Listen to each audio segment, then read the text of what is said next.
Hey everyone, welcome to this episode of Compassion and Courage, Conversations in Healthcare. I'm your host, Marcus Engel. With me in the studio, as often is the Hotness. Good Hi. morning, Hi. afternoon. Afternoon, whatever time you're listening to this. Hey, this is the podcast where I teach compassionate communication, provide perspective, and inspire resilience. Today, we gave the title of this episode, How to Be Aware of Your Words. And we're both the Hotness and I are kind of literary nerds. We first met and bonded over words and language, and yet here's something that I'm really kind of sad to admit: I am not bilingual. I am unilingual. I took 2 or 3 years of high school French. I took a semester or two of French in college.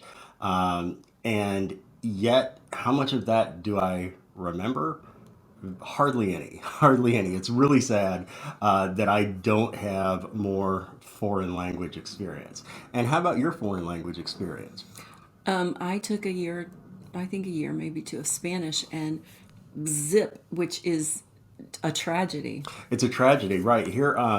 Here in Florida, obviously one of the most diverse states in the country. I believe a few years ago I read a statistic, and you shouldn't quote me on this, but here in Orlando, where we live, that I believe it was a third of Orlando's citizenry is from Puerto Rico.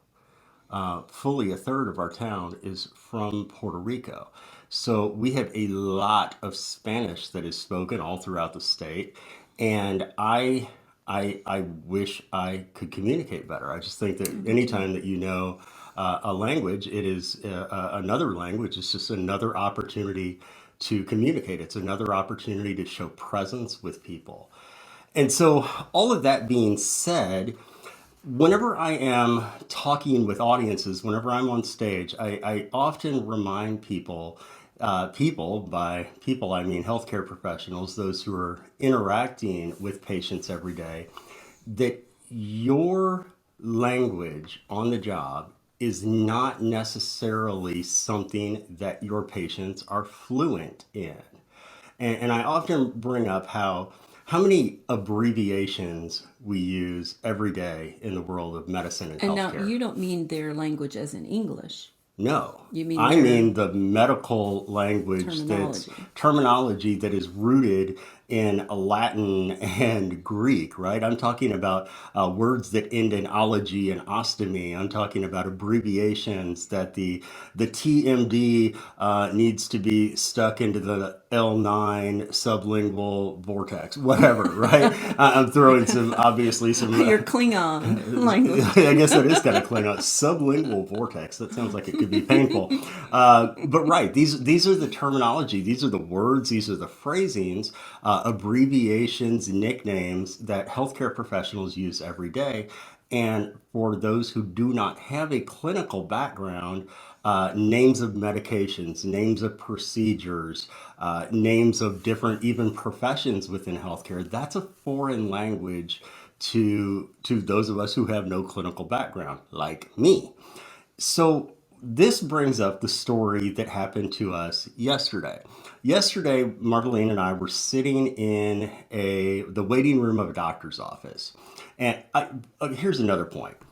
I feel really bad for people that do not have a spouse or another person who goes to doctor's appointments with them. I know that my brain cannot retain all of the information that I need in an appointment. And I'm so glad that I have you there to remind me everything that the doctor or nurse practitioner or PA has said. And oftentimes you have to remind me that what I remember from the appointment is incorrect. No, no, no, Marcus, that's not what he said. He said this.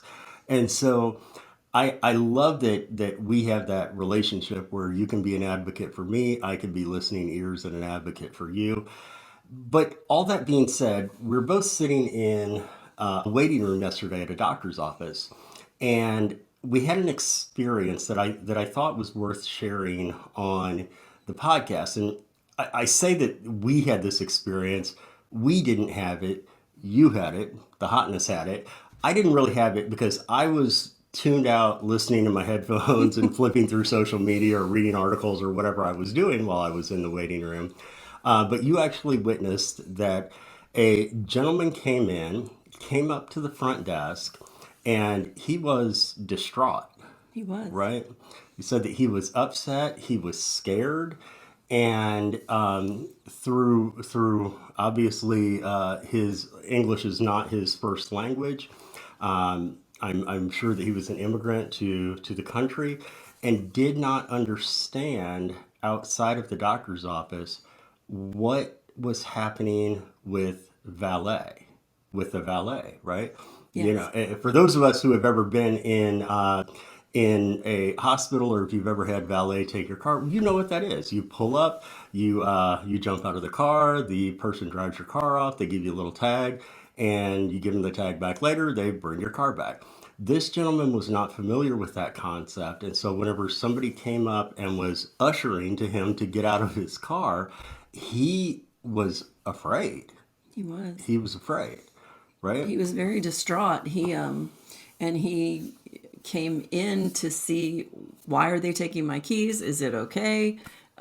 He was afraid they were stealing his car. Yeah, They were going to yeah, take away afraid his they were car. stealing his car with his wife in it, Right. right? With Well, his wife in it. yes. He told his wife to wait in the car because he was so afraid that someone was going to take the car.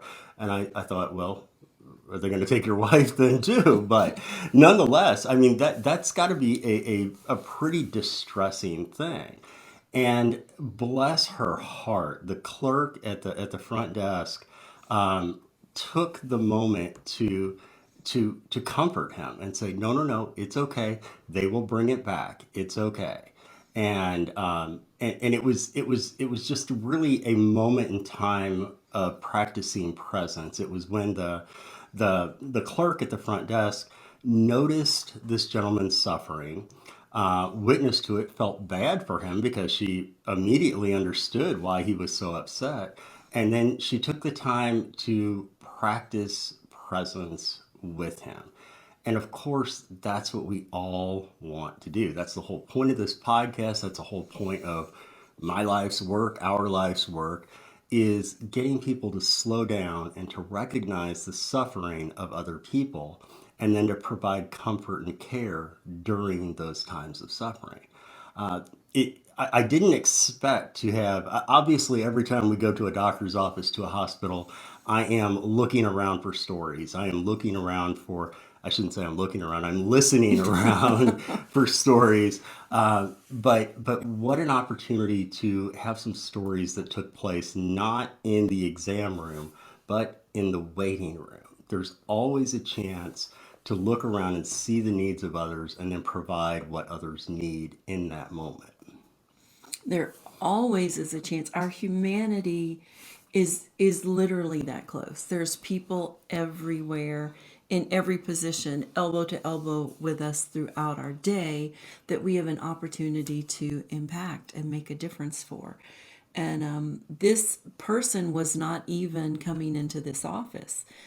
We were just happened to be on the ground floor, and this was just the first office this gentleman Oh, found. wow. I didn't he even know he that wasn't aspect. even a patient of this doctor, but he just came into the closest office and asked, what's happening, is this going to be okay? And she said yes, and they're going to bring your car back as soon as you're finished, and you'll be able to have your car back. It was really beautiful how everything was handled. And it just reminds us all the things, sometimes we get in our life and in our routine, and the things we've done a million times, especially if you go to a doctor's office frequently, they have free valet in these big buildings because there's just no other way to handle it sometimes in big cities. That's just part of the process. But if you haven't, you don't know what that is, perhaps in other cities or in other geographical locations. But he clearly didn't, and it was frightening. There's so many opportunities throughout healthcare. We know that people who come into healthcare settings, they are suffering, right? I mean, you're a patient. That's why you go into a healthcare setting. But to take that time for a non-emergency need to be able to provide comfort and calm in a really desperate moment. It was just a beautiful thing to witness. It was a beautiful thing to witness. It's something that I want to aspire to do, to listen around me even more, and to be able to be a person like that clerk was, to provide explanation, understanding, and of course compassion in those moments. So I want to thank you all so much for joining us today for this story. This is Compassion and Courage, Conversations in Healthcare. I'm your host, Marcus Engel, and the Hotness is with me. This is the podcast where I teach compassionate communication, provide perspective, and inspire resilience. Thank you all so much for joining me today, and thank you to everyone who has rated and reviewed and shared and subscribed to the podcast. Your feedback is really what keeps us going. Thank you so much. Thank you.